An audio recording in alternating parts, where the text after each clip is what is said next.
الحمد لله رب العالمين والصلاة والسلام على سيد المرسلين أما بعد فأعوذ بالله من الشيطان الرجيم بسم الله الرحمن الرحيم الصلاة والسلام عليك يا رسول الله وعلى آلك وأصحابك يا حبيب الله الصلاة والسلام عليك يا نبي الله وعلى آلك وأصحابك يا نور الله.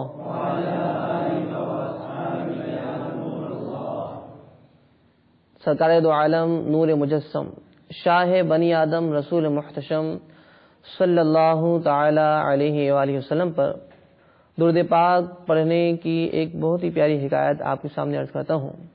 چنانچہ حضرت سیدنا سفیان بن عیینہ رحمۃ اللہ تعالی علیہ نے ایک شخص کو اس کے انتقال کے بعد خواب میں دیکھا اور پوچھا کہ اللہ تبارک و تعالی نے تمہارے کے ساتھ کیا معاملہ فرمایا.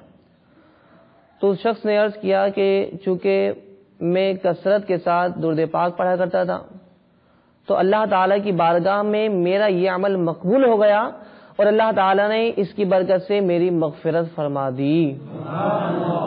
صلو علی الحبیب صلی اللہ تعالی علی محمد صلی اللہ تعالی علیہ وسلم.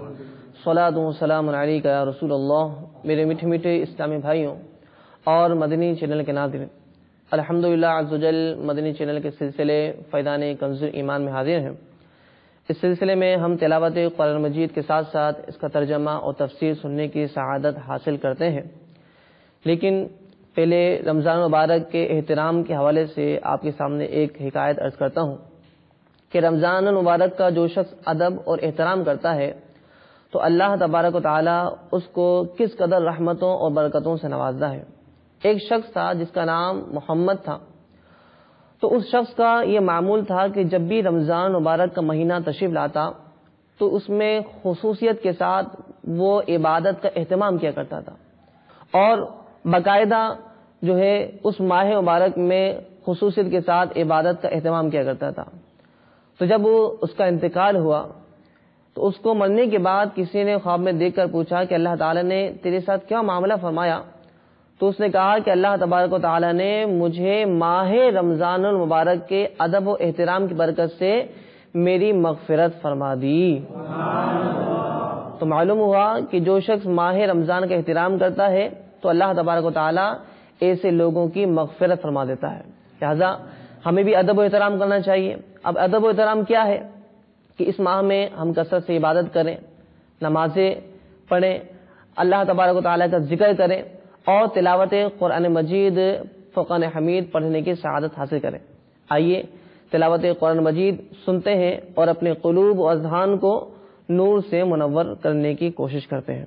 اعوذ باللہ من الشیطان الرجیم. بسم اللہ الرحمن الرحیم.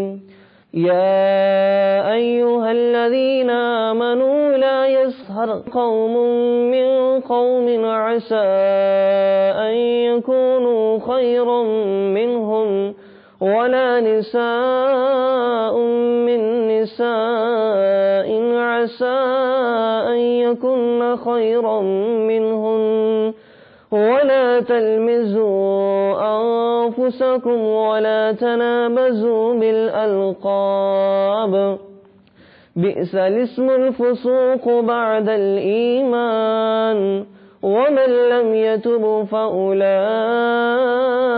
هم الظالمون.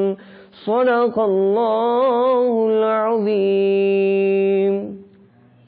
بسم اللہ الرحمن الرحیم. اللہ کے نام سے شروع جو نہایت مہربان رحم والا.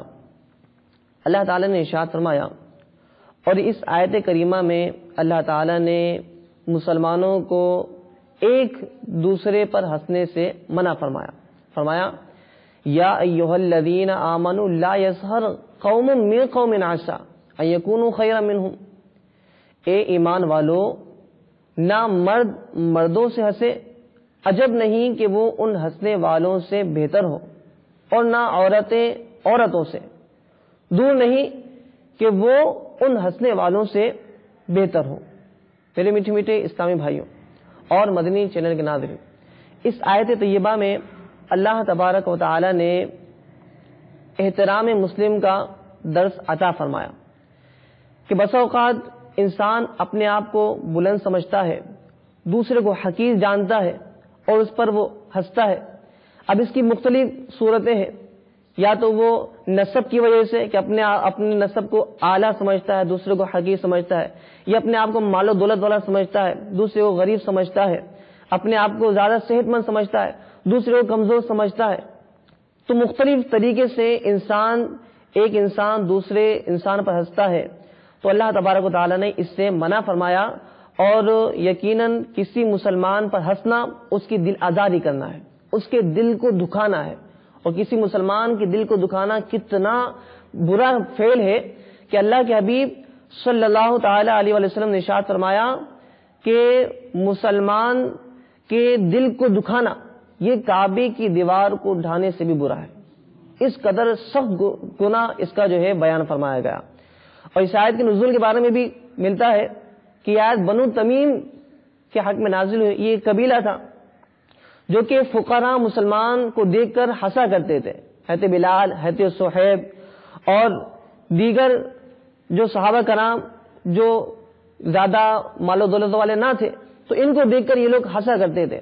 تو اللہ تبارک و تعالیٰ نے ان کے متعلق یہ آیت کریمہ نازل ہوئی کہ جن کو دیکھ کر تم ہنس رہے ہو تو ممکن ہے کہ وہ جن پہ ہنسا جا رہا ہے وہ تم سے بہتر ہو، تو لہذا اس چیز سے منع فرمایا گیا۔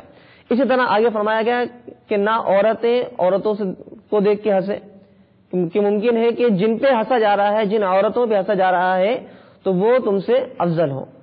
تو لہذا اس آیت کے نزول کے بارے میں بھی ملتا ہے کہ یہ آیت حضرت ام المؤمنین صفیہ بنت حی کے حق میں نازل ہوئی کہ انہیں ایک بار حضرت حفصہ نے یہودی کی لڑکی کہہ دیا تھا، جس پر وہ رونے لگی، اور انہوں نے حضور علیہ الصلوۃ والسلام سے شکایت کی، کیونکہ یہ ام المؤمنین تھی، حضور علیہ السلام کی زوجہ تھی۔ تو آقا دو عالم صلی اللہ تعالی علیہ وسلم نے فرمایا کہ تم نبی کی اولاد میں ہو اور خاتم النبیین کی زوجہ ہو، چونکہ آپ حضرت ہارون علیہ السلام کی اولاد میں تھی، اور حضرت حفصہ سے فرمایا کہ خدا سے ڈرو۔ لہذا میرے میٹھے میٹھے اسلامی بھائیوں، معلوم ہوا کہ نسب کی وجہ سے کسی پر طعن نہیں کرنا چاہیے، کسی پر ہنسنا نہیں چاہیے، کہ کیا معلوم کہ اللہ تعالیٰ کو ہمارا یہ فعل برا لگ جائے اور اللہ تعالیٰ ہم سے ناراض ہو جائے۔ آگے فرمایا وَلَا تَلْمِزُوا أَنفُسَكُمْ، اور آپس میں طعنہ نہ کرو، یعنی کوئی مسلمان کسی کو عیب نہ لگائے، کہ یہ در حقیقت اپنے ہی آپ کو عیب لگانا ہے۔ جیسے کہ حدیث شریف میں آتا ہے، آقا دو عالم صلی اللہ تعالی علیہ وسلم نے ارشاد فرمایا کہ کبیرہ گناہوں میں سے یہ بھی ہے کہ انسان اپنے والدین کو گالی دے۔ صحابہ متعجب ہوئے، یا رسول اللہ صلی اللہ تعالی علیہ وسلم، بھلا کوئی اپنے والدین کو بھی گالی دیتا ہے؟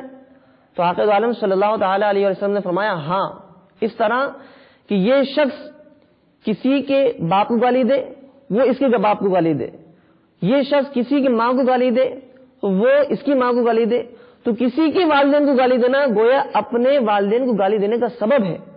تو اس وجہ سے فرمایا کہ اپنے آپ کو طعنہ نہ کرو اور آپس میں طعنہ نہ کرو۔ فرمایا گیا وَلَا تَنَابَزُوا بِالْأَلْقَابِ، اور ایک دوسرے کے برے نام نہ رکھو۔